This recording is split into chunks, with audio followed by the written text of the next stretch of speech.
Since I started working at the Boys and Girls Club, that's all I hear is, we don't have this in Jackson. We don't have that in Jackson. Well, this city has this and this city has that. Jackson is so boring.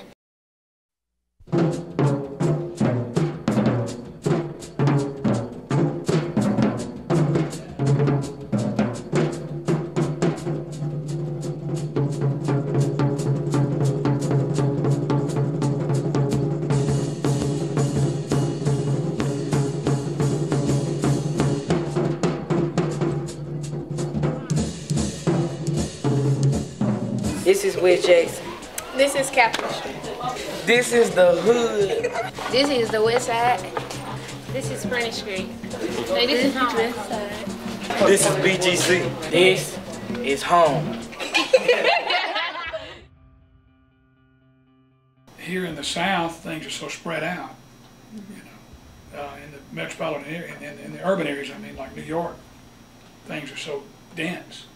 Here, you might live 15, 20 miles, maybe even 60 miles away from where you work, and people are so accustomed to getting in their cars and driving to work, or think it's a tradition. You have to have a vehicle to get everywhere you want to go. We in our little neighborhood in Northeast Jackson could walk to the convenience store, we could walk to the swimming pool, and we can't do that now. There's too many cars, there's no infrastructure to support walking, or very little, I should say.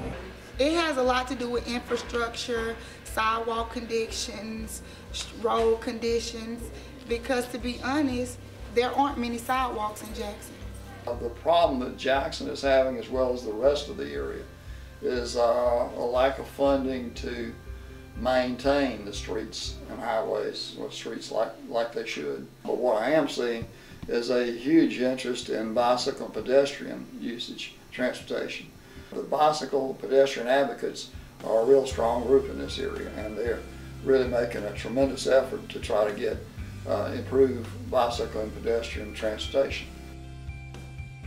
I am the team coordinator for the Boys and Girls Club of Central Mississippi Capital Unit.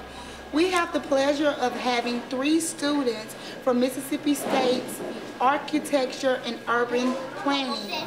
They come and they work with the teenagers on city planning, transportation, urban design, as well as architecture, to get them familiar with their city and the neighborhood in which they reside.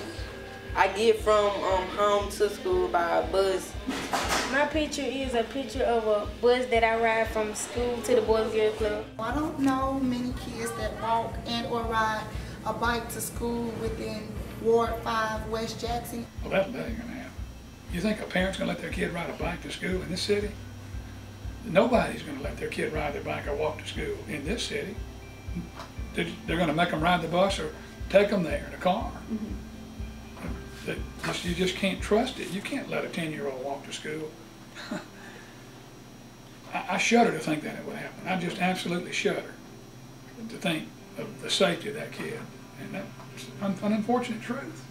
As far as walking or biking to school, I think that there are some communities where that is possible because they're in the school. The city of Jackson still has schools that exist in the neighborhood. They anchor the neighborhood, so they have this dense population around them. So that in some areas that is a possibility. In the majority of the areas, it is not. There are many communities in the state of Mississippi right now that want to be more bike pedestrian friendly. If we make it safe for kids to walk and bike to school, we're making it safer for everybody to move around that community. Public transportation, right now, it's just stigma to it, and it would be good if it could be revamped, and so that it did not have that stigma. That it was actually a good thing. It was a good thing to we want to take the bus because it's cheaper, it's more efficient. I grew up in South Jackson, which is comprised of Ward 5 now. I've never known public transportation to be any force there, ever. The buses ran through, but by and large, nobody used them. I think that there is the transit system, the J-Trans system is doing the best they can. All transit systems in the United States operate at a deficit. The problem that Jackson is having, of course, like other cities, is trying to make up that deficit out of their general funds and everything. The best thing that's going on, I think, is the huge amount of development in the area now and the promise of things to come. We just finished an economic vitality study for Highway 80, and that made some recommendations in terms of land use changes, zoning changes, and transportation changes. But I think if they're implemented, will be a vast improvement for the Highway 80 corridor. Well, the Metro Center's in such bad shape. The road around it needs to be completely reconstructed. It's going to cost millions just to fix the road. And there's so much foundational damage inside, I don't know. One possibility may be just to tear it down and let the trees grow back. That could happen.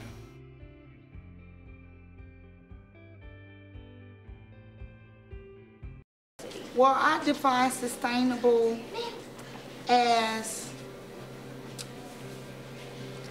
willing to change, wanting to change, trying to change. Sustainable means basically trying to, I think, create a system that is not only consists of streets and highways, but embraces or involves the entire transportation system. A city is sustainable if it's got a tax base. We don't.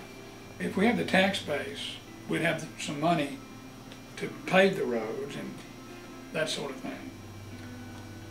To get the tax base, you've got to have a business-friendly government, a friendly government, an inviting government. You've got to have good schools. Okay, Barr Elementary School, as it is now, is a neighborhood school where all the kids live within roughly a half a mile of the school, so they have no busing. So this is a prime candidate for safe routes to schools because they could potentially have the entire student body walking. And they already have a good number of kids. So if we can take some of those routes where kids could feed into those routes from their neighborhood and improve those with sidewalks, crosswalks, signage, the benefits far exceed the cost of the program. In Mississippi, it's a competitive application process for the federal Safe Routes funding, and our requests far exceed the amount of funding available. You have to start with the smallest things to be able to see the bigger things that are prone to happen in the future. Because if you don't start with the smallest things, such as recycling, things that can be reused, then you're not worried about gas running out in the future and how your kids are going to get from school to home, or from extracurricular activities, or from a place such as the Boys and Girls Club to and from. My project is how the world gonna be when gas run out. See, the building gonna be below. Then the cars, they gonna be flying over the building. And I will make an engine that will be able to subduct the water supply and the dirt supply, and this is what I would drive. And the sun gonna power the cars, cause you ain't gonna have no more gas, so you ain't got no choice but to buy it. When gas ends, I'm gonna have to walk to school. My idea was, it ain't invented yet, but teleporters, solar powered teleporters, you know what I mean?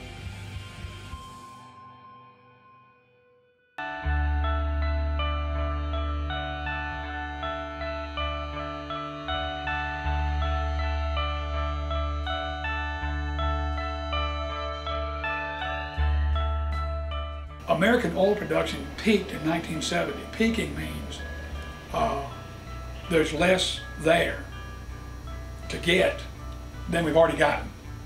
There's no way we can ever stop our dependence on foreign oil because we can't suck enough out of the ground to sustain it. So the only way to cut out dependence on foreign oil sources is alternative energy. Down the road, as the technology improves, maybe we can look more to solar energy and wind energy and this kind of thing. But for right now, I think we had better start looking at our local, our national resources to supply our energy needs. And unfortunately, we're not doing that now. I hope that we are able to move around. Active transportation takes a greater role in our transportation system. I hope, it's going to take money to build that infrastructure for active transportation. And I think once it's built, it's easier to sustain, of course, and won't we all benefit from that? But it's going to take funding, and the funding is just being cut and cut and cut.